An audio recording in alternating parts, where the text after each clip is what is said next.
Okay, let's get started.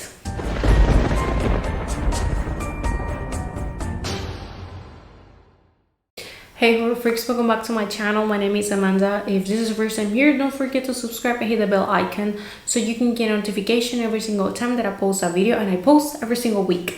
As you can see in the title, on today's video I'm going to be giving you a list of those low-rated horror movies that I personally love. Now last week I did those high-rated horror movies that I don't like, so if you want to watch that, leave it right here or on the description box down below. And some subscribers asked for this video, so here we are. Now a little disclaimer, just like I did with my high-rated horror movies, please don't hate me if I am talking about one movie that you think that is absolute trash and that I like it. I promise you I have good reasons to like the movies that I'm going to be mentioning. Now like I said, they are all low rated. The highest one is 55, and I even thought it was even lower, so that's the highest one, and the lowest one is a 4. So there's a lot of, but well, given that little talk disclaimer ahead, let's get into the video. Now the first one on this list is The Covenant. This is a 2006 movie that 4 young men who belong to a supernatural legacy are forced to battle with a fifth power long true have to die out.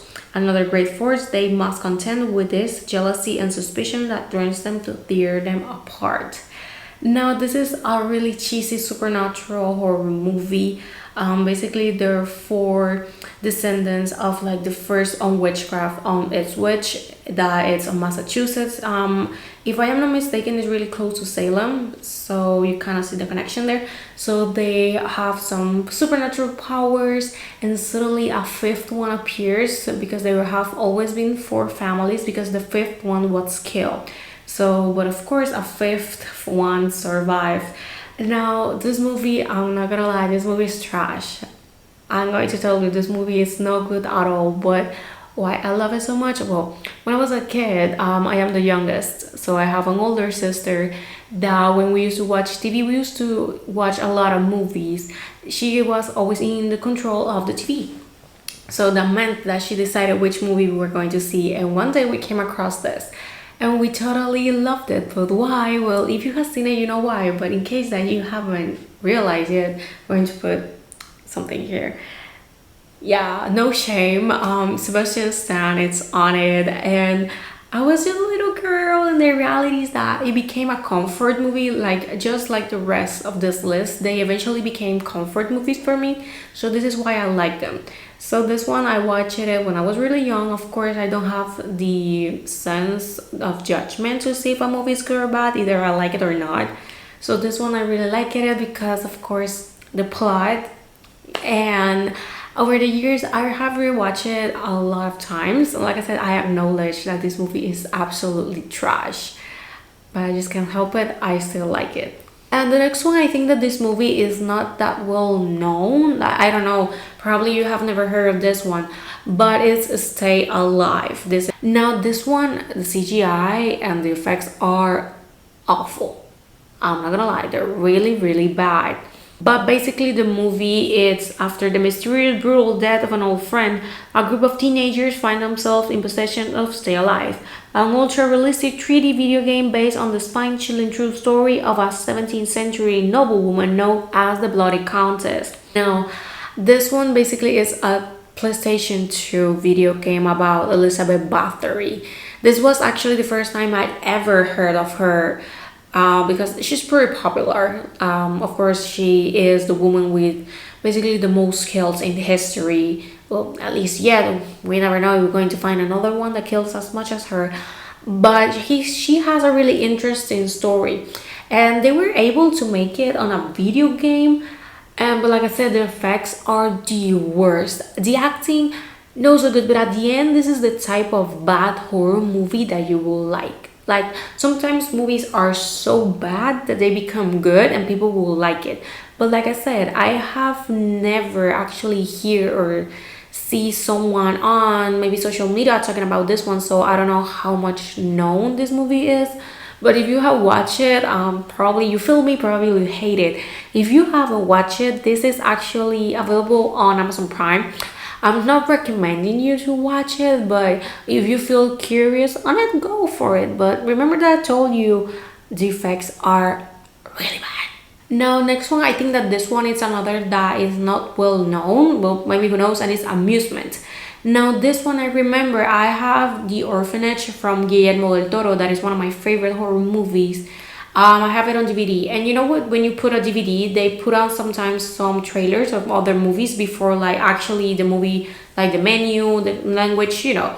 So one of the trailers that was there was about this movie, and I remember that I always kind of felt attracted to this trailer. Like it looked really interesting, and I can't even memorize the trailer. So of course it took me a while, but eventually I was able to find it because it's on Tubi. So if you have Tubi, that is a completely free streaming service and a really good one. You can check it there, and it's also on Amazon Prime Video. But I remember that I even came across to it and I was like, you know, I'm gonna watch it. I'm not even going to look what it's about. I just know that it has a clown. I don't know. I just want to watch it, and because curiosity killed the cat. I was really curious to see of what this movie was about because I really loved the trailer when I was a kid. So basically the movie, it's while being interrogated by a police psychiatrist, the near catatonic Tabitha tries to explain why she and two of her childhood friends are being haunted by a serial killer. The truth that's dying to come out weaves together three tragic secrets from their past. Two of the girls' boyfriends become unwitting targets in their dirt league game.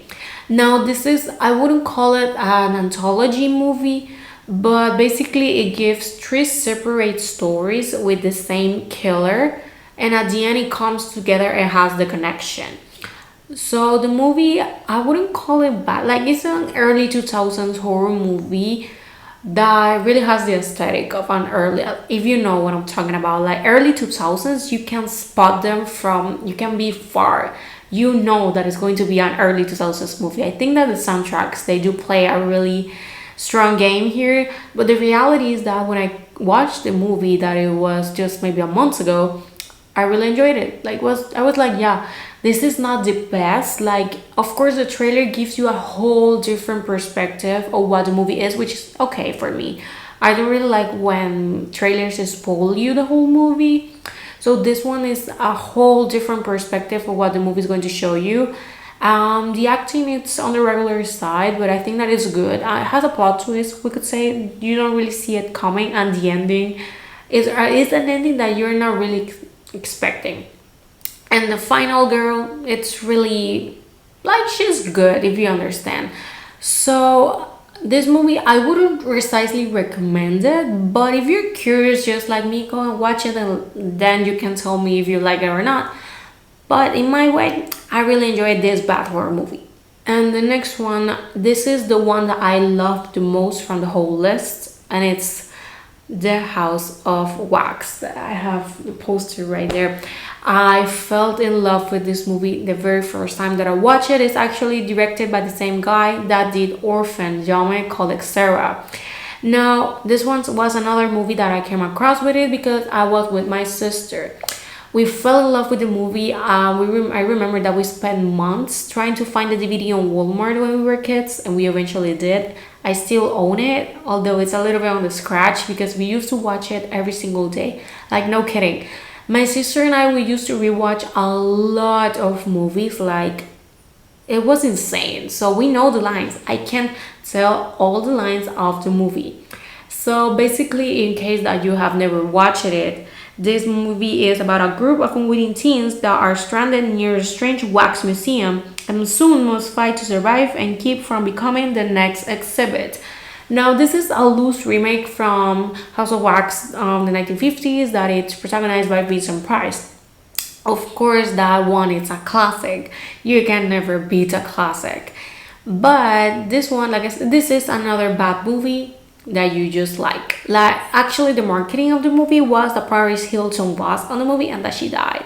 I really like that movement. I mean, I have a degree on marketing, so of course watching that as a student, I was like, yeah, that was so smart, and it did work. It didn't went so bad on the box office. So I really like the villain, that it's Vincent. I really like the design of him with the wax mask. Like, of course, it's a more on the slasher side, but I think that he's a really underrated slasher killer. Like we always see the classic ones, but I think that Vincent deserves some recognition.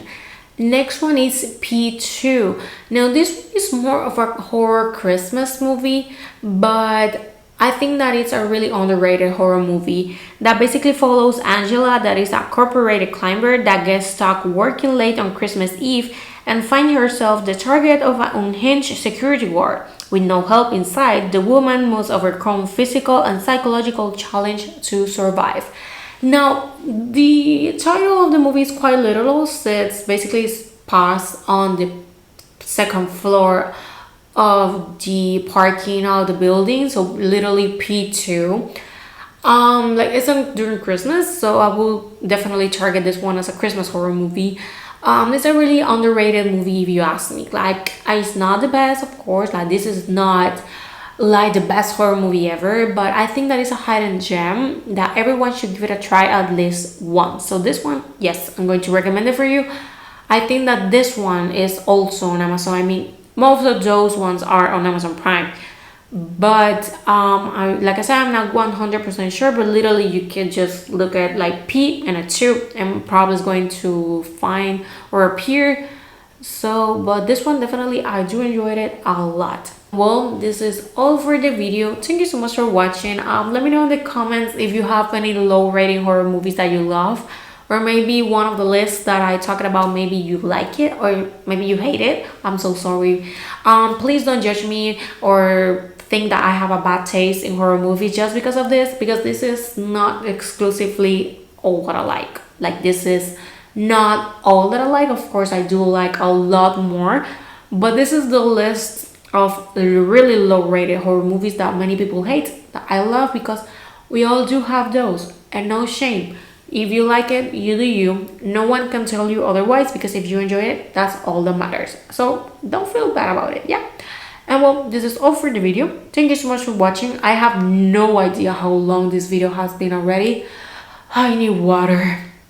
And well, I'm going to be seeing you guys on the next one. Bye.